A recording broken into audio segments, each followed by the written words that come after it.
মানুষ বানবাসী হয়েছেন। আমরা বিএনপির ওনার নির্দেশে বিএনপির প্রতিটি নেতা কর্মী এই বানবাসী মানুষের পাশে দাঁড়ানোর যথাসাধ্য চেষ্টা করে যাচ্ছি।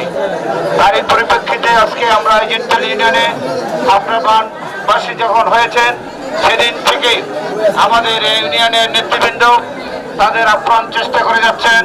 ইতিমধ্যে এই ইউনিয়নে আমাদের বিএনপি নেতাদের উদ্যোগে আমাদের সাহায্যে প্রায় 30 লক্ষ টাকার ত্রাণ সামগ্রী খাদ্য আপনাদের মাঝে বিতরণ করেছেন।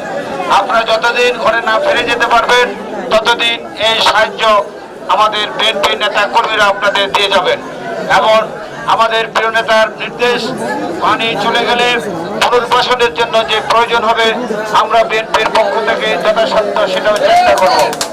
আমরা কারো বিরুদ্ধে কোনো রাজনৈতিক বক্তব্য দেব না, তবে একটি রাজনৈতিক বক্তব্য আছে, সেটা হলো আমাদের দলের নেতা কর্মীদের জন্য। সেটা আমাদের প্রিয় নেতা তারেক রহমান বলেছেন, যারা আমার ভাইয়ের আমার বাবার জানাজা পড়তে দেয় নাই, আমার মায়ের জানাজা পড়তে দেয় নাই, আমার বোনের বিয়েতে অংশগ্রহণ করতে দেয় নাই, আমার ব্যবসা প্রতিষ্ঠানে বসতে দেয় নাই, আমাকে হামলা দিয়েছে, মারপিট করেছে, আমাকে গুলি করেছে, আমাদের নির্যাতন করেছে 17 বছর, তাদের যদি কেউ রক্ষা করতে আসে, আইন আপনাকে ক্ষতিগ্রস্ত হয়ে থাকেন তাহলে আপনি সরাসরি মামলা করবেন, আমরা সেটা সহযোগিতা।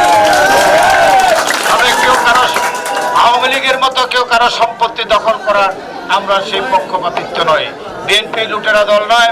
বিএনপি সব সময় জনগণের পাশে থেকে রাজনীতি করেছেন। আমাদের নেতা হচ্ছেন, এই দলের প্রতিষ্ঠাতা হচ্ছেন মুক্তিযুদ্ধের ঘোষক, মহান মুক্তিযুদ্ধের ঘোষক, শতাব্দীর শ্রেষ্ঠ রাষ্ট্রনায়ক শহীদ প্রেসিডেন্ট জিয়া রহমান। তাই আজকে আমরা সুস্পষ্টভাবে বলতে চাই, আমাদেরও কোনো নেতা কোনো আত্মীয় স্বজনকে যদি রক্ষা করতে চান, কোনো আওয়ামী লীগের সন্ত্রাসীকে প্রশ্রয় দেন, ওই ব্যক্তি বিএনপি করার কোনো অধিকার নাই। পাশে না দাঁড়ায়, যারা পাশে না দাঁড়ায় তারা আমার ছাপায় কিয়ামতের দিন পাবে না এবং তাদের হজ কবুল হবে না।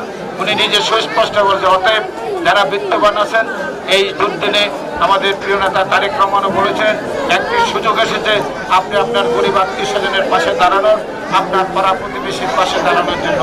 আমরা এই আহ্বানটুকু রেখে আমার বক্তব্য এখানে শেষ করছি। আল্লাহ হাফেজ। বাংলাদেশ জিন্দাবাদ। শহীদ জিয়া অমর হোক। দেশ নেত্রী বেগম খালেদা জিয়া জিন্দাবাদ। আমাদের প্রিয় নেতা তারেক রহমান জিন্দাবাদ। জিন্তালিবাসী জিন্দাবাদ।